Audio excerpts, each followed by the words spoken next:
There we go. All Nice. right. So shout out to everyone watching this right now live in the present moment, wherever you are, whenever you are.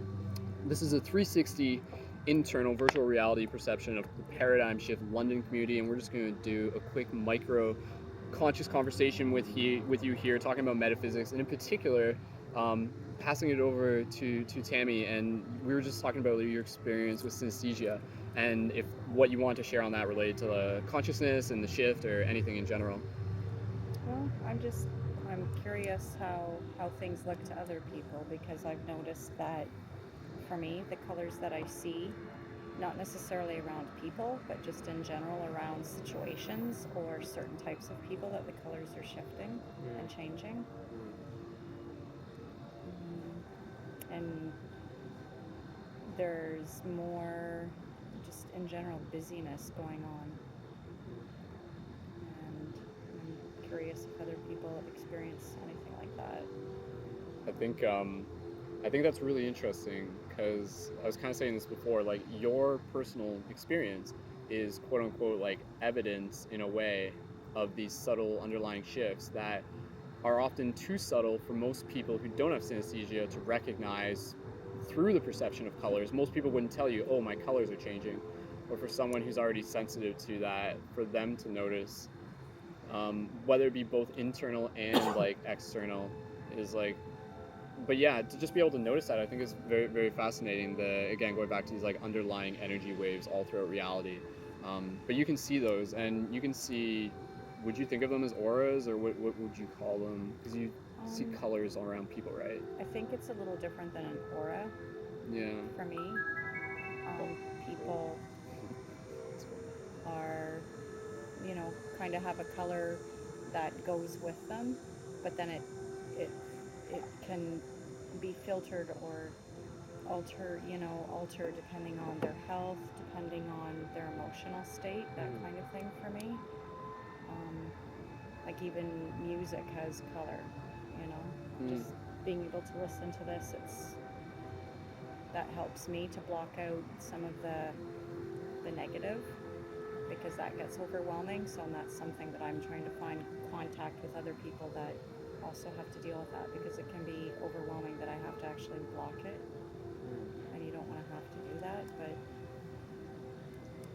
I was kind of thinking about just yesterday with the full moon and everything, sort of going back to this like chaos versus non-chaos, aka harmony. And so like one of the ways that we like transform chaos is through the intentional creation of space that resonates us into a state of harmony. So like chilling out with people, listening to music, going to watch a sunset, being in nature, all these different modalities of experience that help us get into the anti-chaos state, which is really just like, I think, again, love and chaos, they're one and the same thing. Like chaos is just love in a disharmonious form. Um, Everything's a sifu, everything's a teacher, Tom. it definitely helps being able to, like for me, rocks are a big, like Mm. geology, because rocks, they actually have energy colors around them. So it's really neat. Like I have kind of my favorite ones. So, Cool. We're almost at 4 minutes, but Tom, and then we'll wrap up this video and make another short one or something. So. Yeah.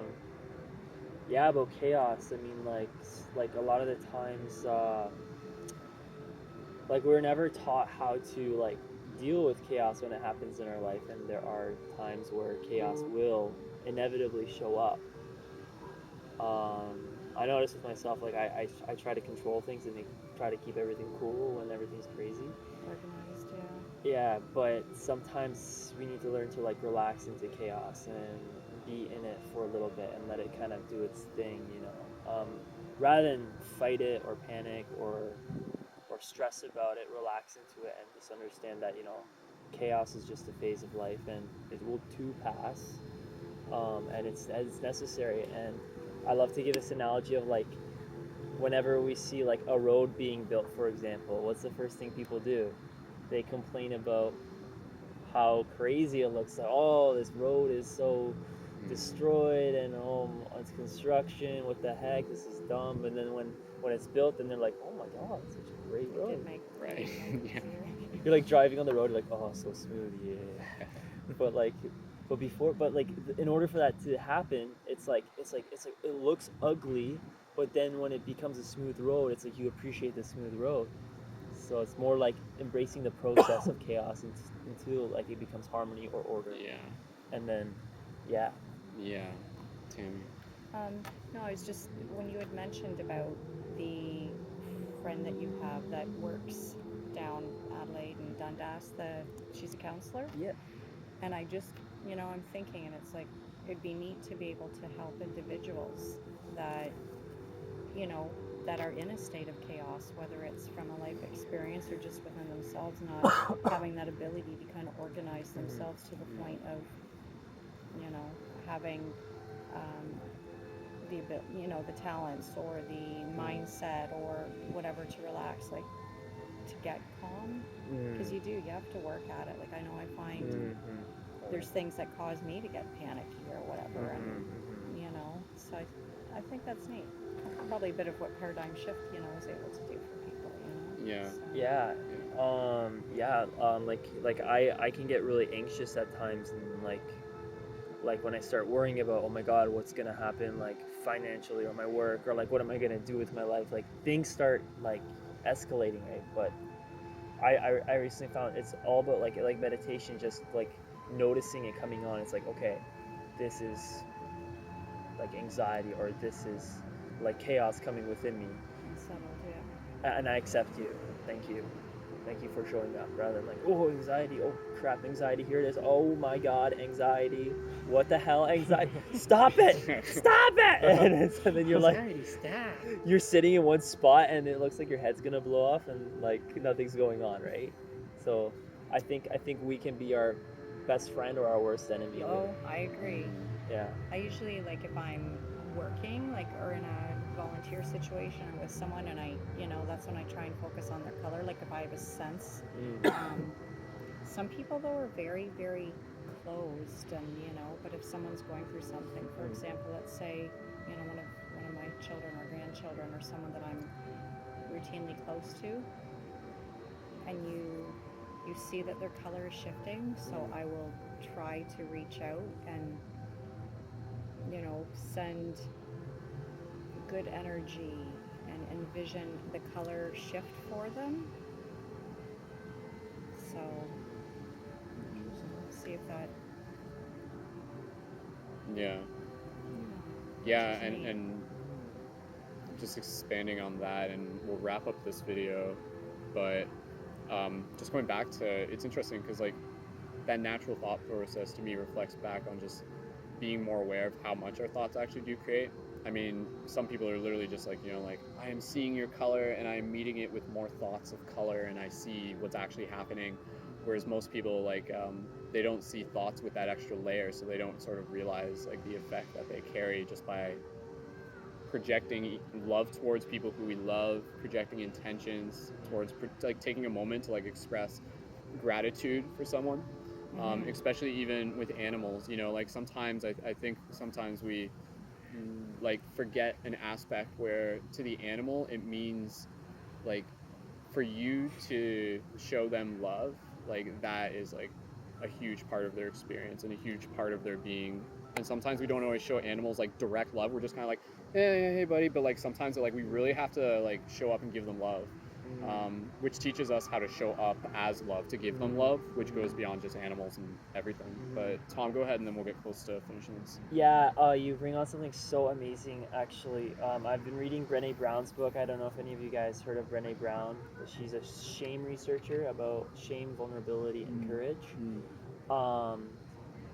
I was reading her book, The Gifts of Our Imperfections, and one of the most mind-blowing books. I had to read it because I'm like a perfectionist myself. So it kind of gave me some insight that, hey, it's okay, you can be imperfect and flawed and like feel uncomfortable feelings, and one thing she talked about love in there, and there's a beautiful quote. I can't remember exactly what the quote was, but I love it. She said, love is not a feeling. love Sustained. is like action, like a way of doing of, I'm butchering it big time right now, but To love something, yeah, like as an action. yeah, it's something you have to show, because Right. you can, like, people who are in like toxic relationships, and somebody can be like, oh, I love you, but they never really mean it. And sometimes a person can never ever say I love you, but they can show love, like, for example, like holding the door for somebody, or like, I don't know, like remembering small details about something that somebody else likes. Or being a good finder. Okay. Yeah. Yeah, Cool. whatever. Yeah.